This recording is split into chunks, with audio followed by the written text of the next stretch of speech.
And there we are, over there. Okay, welcome.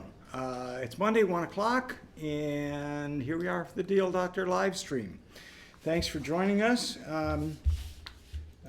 Happy to be back after a short hiatus. Let's talk today a little bit about sellers' disclosure forms. This thing, okay? We've gotten a lot of calls, and I'm going to touch on a couple of issues which have come up and from different angles from various agents. One is the issue of water, water in the basement, water ponding, the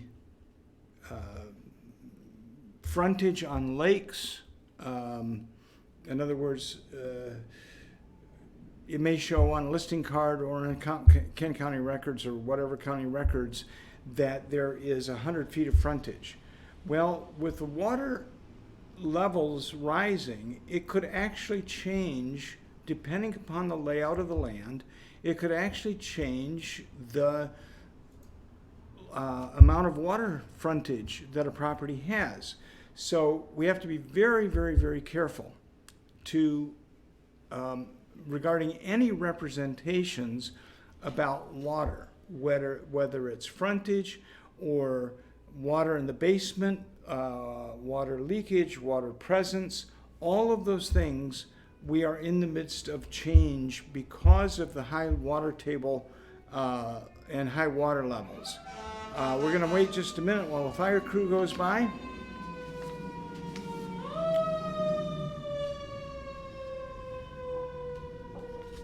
And welcome back. So, be very, very careful what you represent. More importantly, be very watchful about what your seller is representing about water issues. If there is some question, it's not our job to tell a seller what or what not to put on a seller's disclosure statement. But by the same token, if we know that there is a material fact being overlooked, being not being disclosed, then we as realtors have a responsibility to determine whether or not we want to run away from that listing as fast as possible. Because ultimately, if a seller is not being straightforward on the seller's disclosure form, the likelihood is very high that we're going to end up in court or grievance or something. So if you have a seller who is not being forthcoming on the seller's disclosure form and you know that for a fact, be very, very careful. Now, the question came up this morning, actually, in one direction. We have a buyer. They went in and did an inspection. They found something that they perceive to be mold. They are now demanding as buyers, they've walked away from the house, but they are demanding that the seller disclose that they have mold in the house. And our agent called and said, well, what do we do with this? And I said, well, it's our job to forward the information, to forward the request. That's our job as our buyer's agent. We can forward the request to the listing agent that the seller disclose. However, we have no enforcement power whatsoever over what that seller discloses.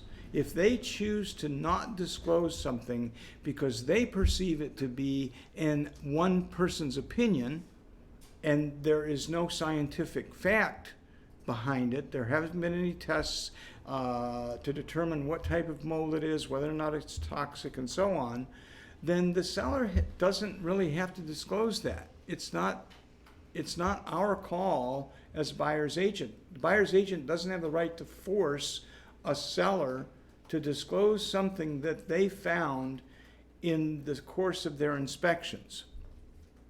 Now, flip to the other side.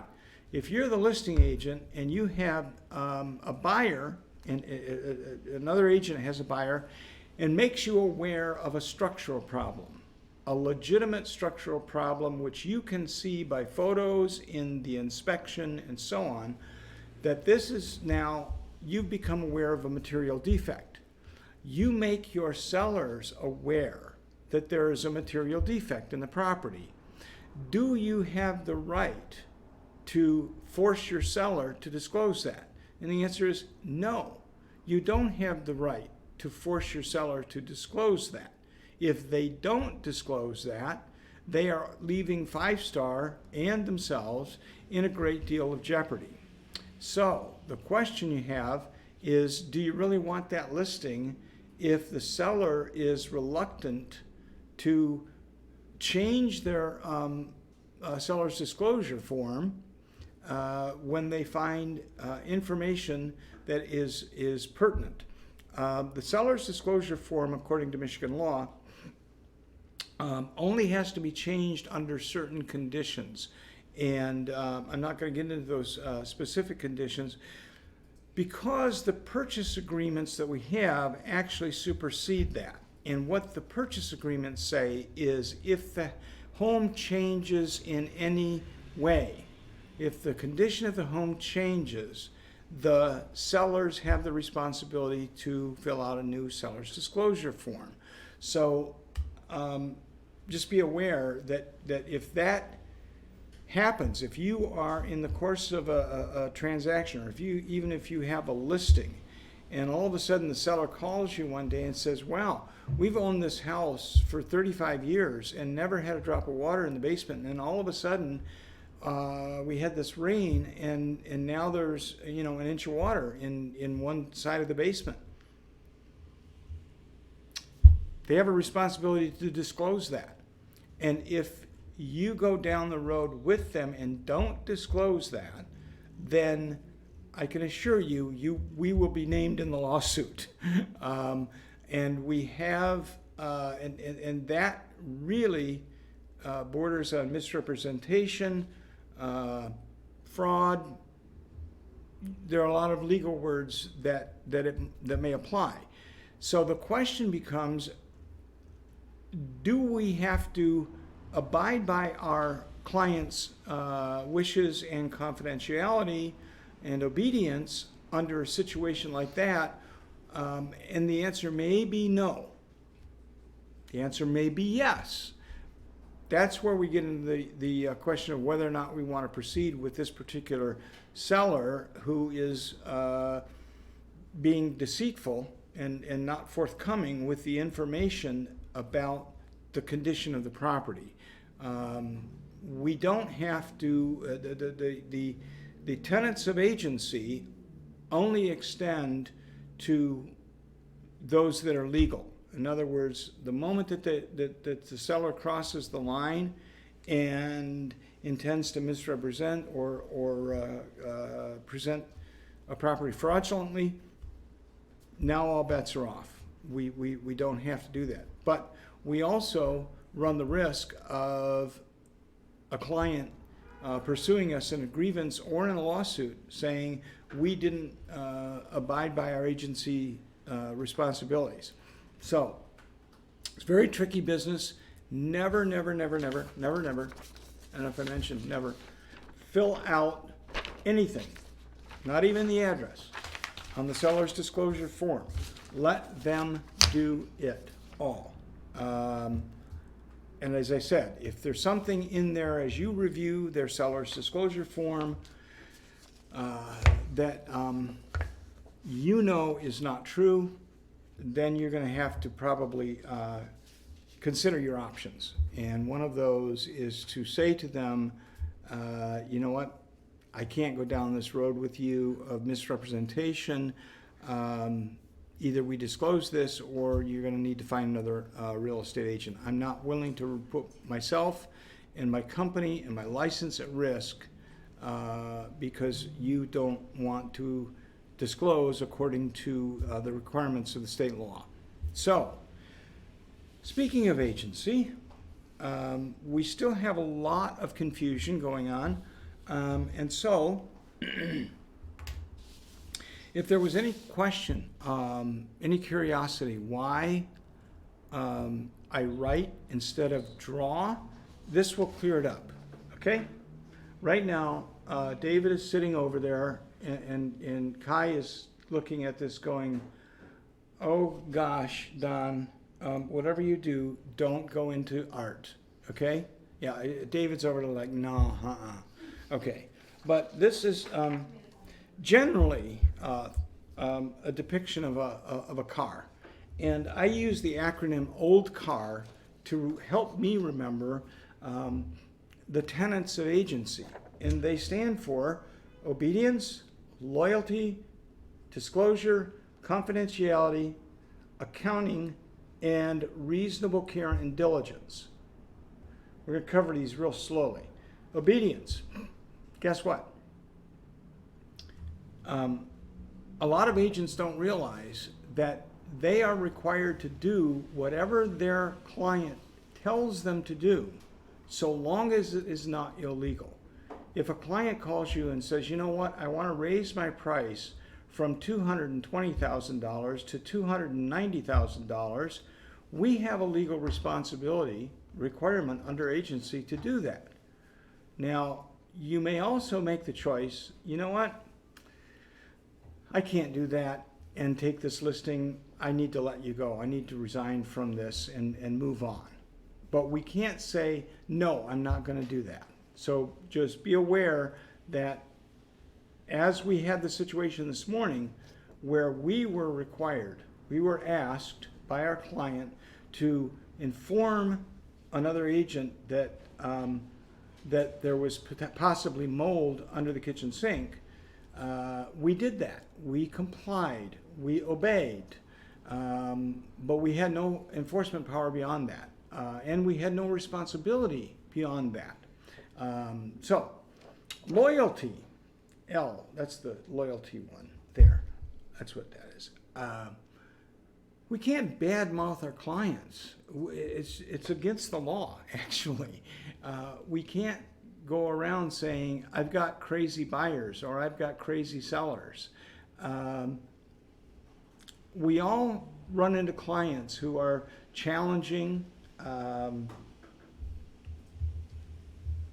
difficult, but we can't go around bad-mouthing them. It's a violation of our agency responsibilities. So, yeah, we're going to run into clients who are just outright difficult, but we can't spread that word around, post it on Facebook Connect or anything like that. You know what? If you have an issue with a client that is being unreasonable, that's why Eric and I are here. Call us. We'll see if we can help. Disclosure and confidentiality. I'm going to come back to those two in a moment because those are the biggies. But accounting, we need to make sure that we account for any money that we obtain in a transaction. For example, if somebody gives us an EMD, we need to be able to show at any point where that money is, in what account, how it's applied, how it's journaled, and so on. That's our accounting responsibilities. So it's really important that we keep track of the paper trail as it regards any funds that we obtain. Reasonable care and diligence is another biggie, and that refers to exercising a reasonable amount of care. I think that's a great word. To make sure that what, for example, in a listing, that what is being presented is in fact true. If you present something on the multiple listing as a splittable lot, for example, because the seller said, well, this is a splittable lot, and we can split this lot into two. Before I would put that on the multiple listing, my reasonable care and diligence duty would say, I need to check this out. I need to make sure that in fact it is splittable, that the township would give them the right to split in the event they went down that road.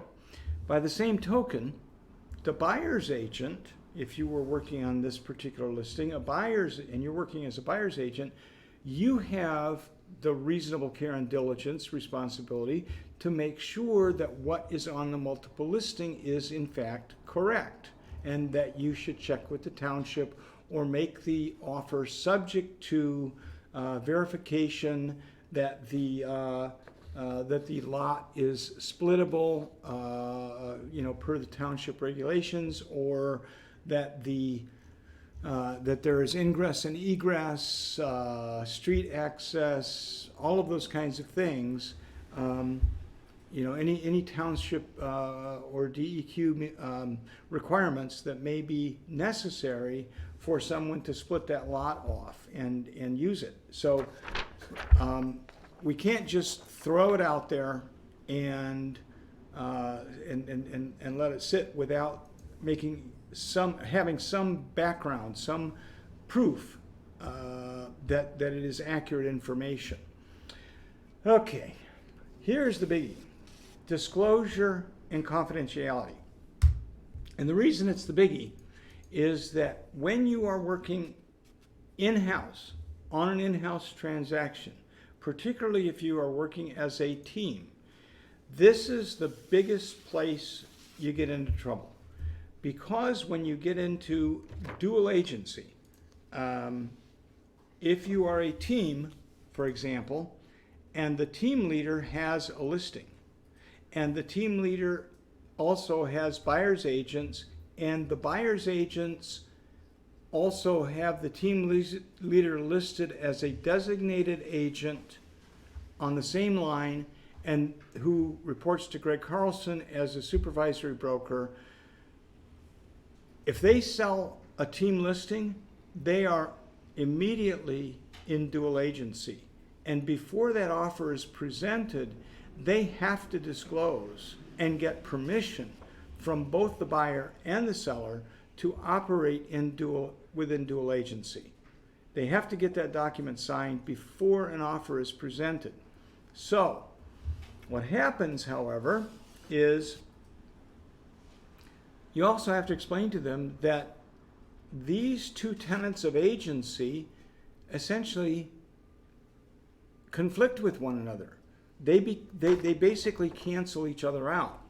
We can't tell the seller what we would normally tell the seller that we would find out. If we find out something right now about a seller with a listing at Coldwell Banker, if we find out that their motivation is they're moving to Iowa, we can tell that to our buyer. In fact, we have the responsibility to tell that to our buyer. Under dual agency, we can't do that. We cannot share any of that kind of information. Likewise, we run into a conflict with confidentiality. Are we allowed under dual agency to keep everything confident? Well, yeah, that doesn't go away, but as you can see, it butts heads directly with disclosure.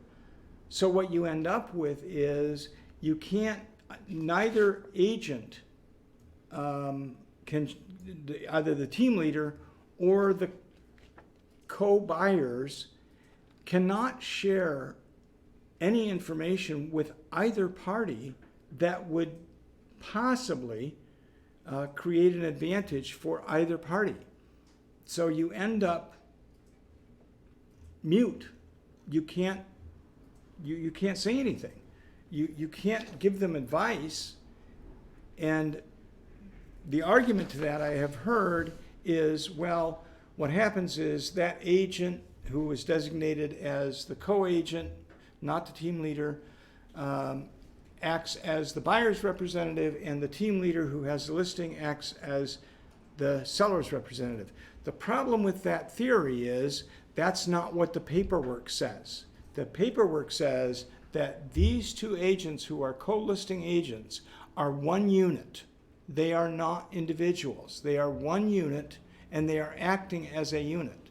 So if a co-agent is listed with the team leader on that buyer's agency contract, and they sell a team leader's listing, they automatically find themselves in dual agency, and they have to disclose that. They have to get permission of that before they present an offer, and then they have to be very, very, very careful that they are not giving either party any advice which could potentially give them an advantage over the other party.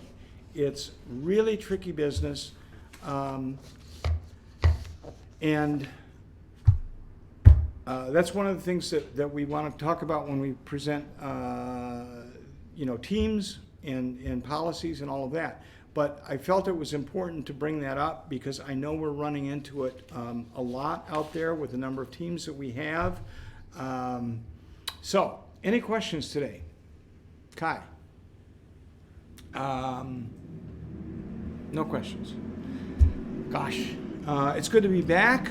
I'm going to make this short because we've got no questions. And thanks for joining us, and we'll see you here next Monday.